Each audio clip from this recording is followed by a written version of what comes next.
So, some thoughts on Venezuela. News really didn't cover it on our side until days after it's been going down. For those of you who don't know what's going on in Venezuela, of course, it's a failed communist state. It went from the richest country in South America to one of the richest in the world to nothing, because communism is destructive to itself. You can argue it all you want, but it is. You can look at any of the mathematics, it is. There is not a single communist country that is flourishing, ever.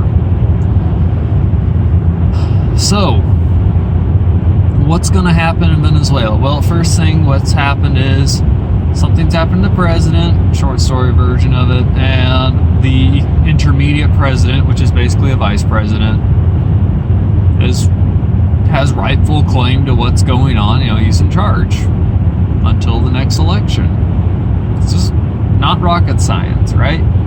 It's according to Venezuela's constitution. However, I'm sure I'm saying his name wrong, Monduros or whatever his name is, has the backing of most of the military, and all of a sudden has decided he's declared himself basically, I don't know what you would call it, president, supreme conqueror, tyranny, whatever. He's a dick. And it's been bad. There's been some outbreaks and some fighting. Some soldiers started a revolution against him because they didn't think it was right. They got shot. Unfortunately, they didn't get a lot of support. It did spark some violent protests. About 20 people got shot. They've been tear gassing their own people. By the way, not a single media outcry for them tear gassing children and people in their own homes. But it's bad when we do it when we're getting invaded by illegal immigrants on the border who are throwing rocks at our border patrol agents and trying to sneak across illegally. Then the media will cover it. A bunch of pussies. Anyways. So, what's going to happen there is a big question. Well, let's look at some history. We're going to get back to communist Russia. Okay. Shortly after World War II, China had a revolution, and it became a communist state. 1949. The individual had been coerced and promised many great things by Stalin of Russia, and he backed him on it, supplied him, made sure his enemies had a hard time, causing issues and everything. And naturally, well, you owe me, so now we're friends, right? Okay. We get to Korea War. Same thing. He's trying to expand communism, so he has a bigger power base to work from. And the whole point is, all of these conflicts, you'll notice that they're fought in other countries. And so Russia doesn't have to deal with the fallout politically or literally, right?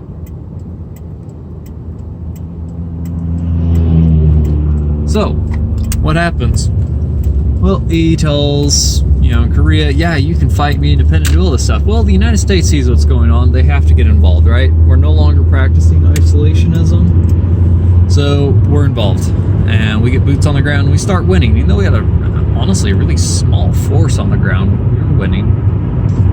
And Stalin's like, he gets cold feet for a bit. He realizes this isn't going well. And he's not for sure if he wants to keep doing it, but he's committed and he still thinks he can win it. And so he knew he had to beat us on the political side. He couldn't beat us on the actual armed side. He didn't want an actual armed conflict with the U.S. So he gets China. China almost did it several times, and he finally gets China to send 120,000 troops over the border. And then there's more sent after that and everything.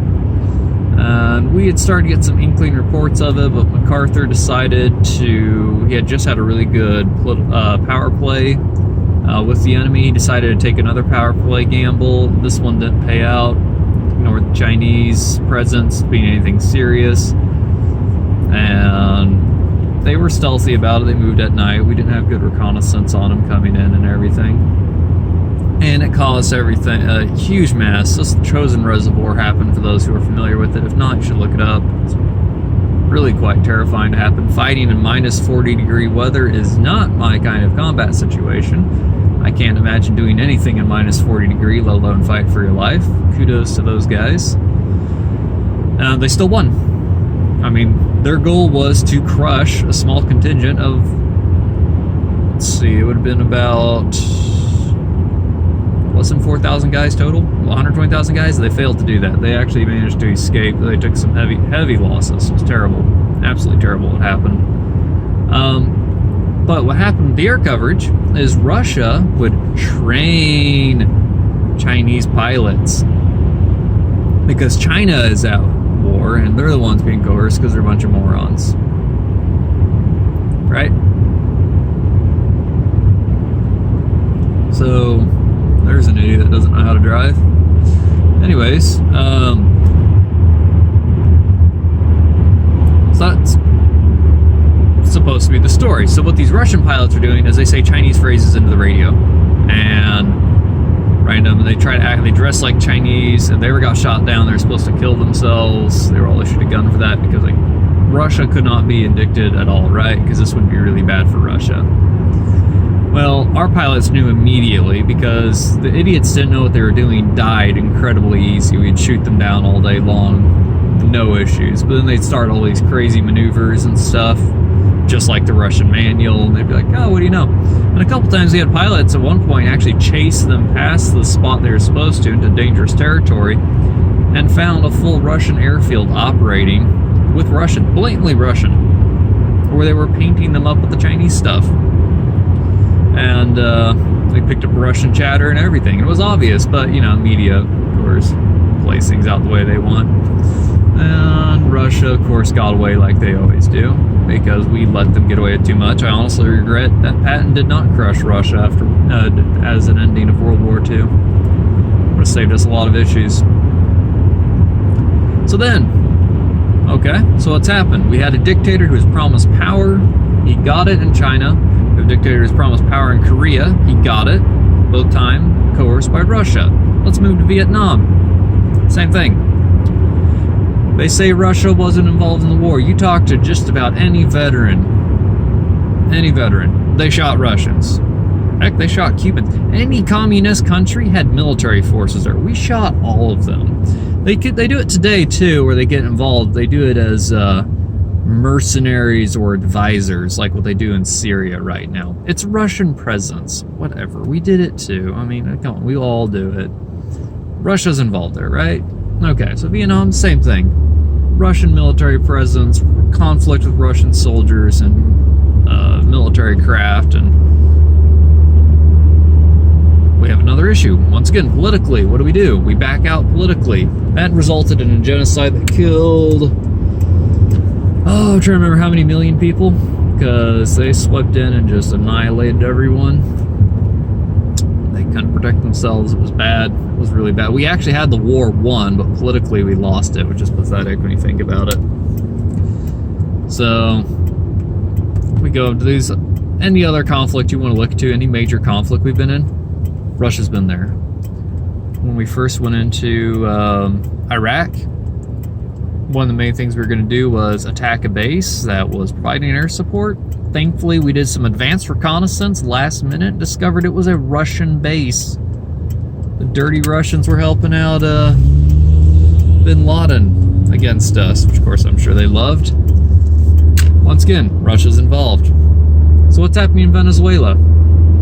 Well, if we have any behavioral pattern of communism and its mentality, and we have any behavioral pattern of sudden surprise military coups who have been promised power and glory, we can probably safely say that in a couple of months to a couple of years, we'll have boots on the ground in Venezuela dealing with the issue, and Russia will get away scot-free once again, which is disgusting. That makes me very infuriated.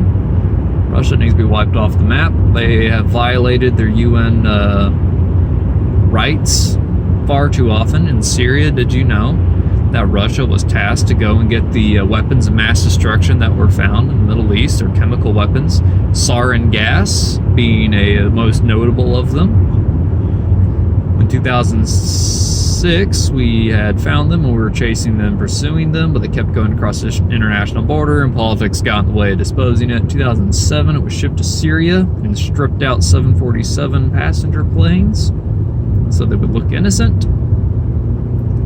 And we went to the UN and said, UN, we're doing a lot of work here and Russia's not done crap except get in our way. So they said, all right, Russia, you are going to help with this. You're part of the UN. You're tasked with going and getting this. You know what they did instead? Sparked an assassination in a civil war, then funded both sides with arms, made a ton of money off it, so they were no longer going bankrupt. They were just close to it, as always, because communism fails. They have to live on conflict. It's the only way for them to do well. And never retrieved the weapons. And then 2013, 2014, we start seeing issues with Assad and various weapon strikes. This sarin gas starts coming up to light and exploding and killing people. By the way, it was being moved. My personal opinion is it was being sold to someone who had really bad intents for us.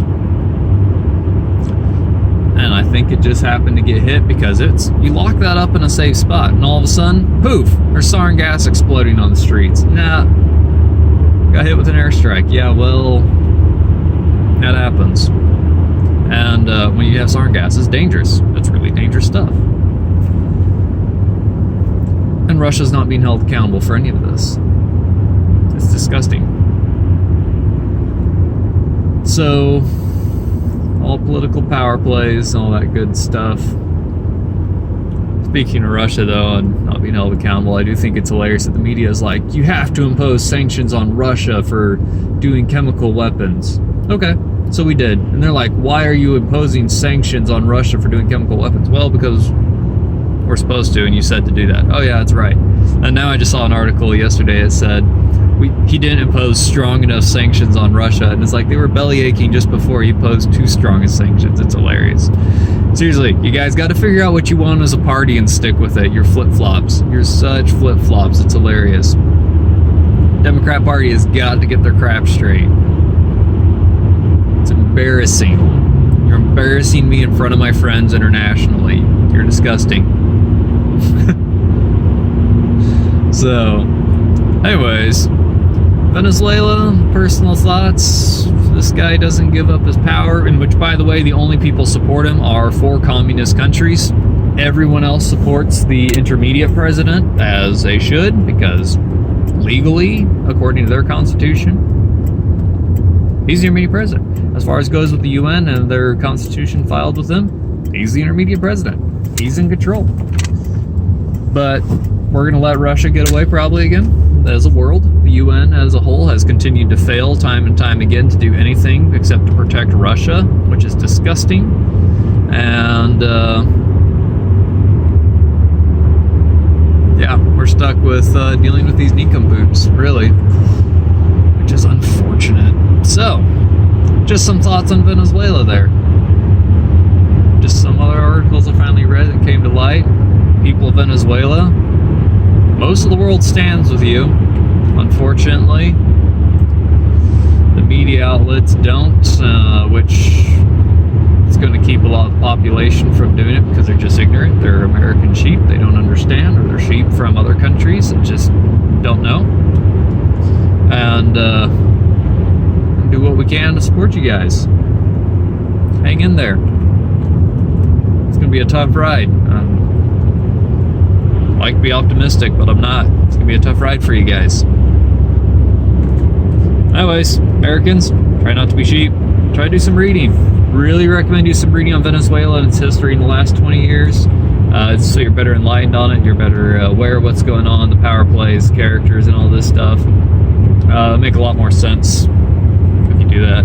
Anyways, like I said, if you got anything that you're wanting to hear more about, I will do some reading on it and try to bring as much to light as I can. God bless.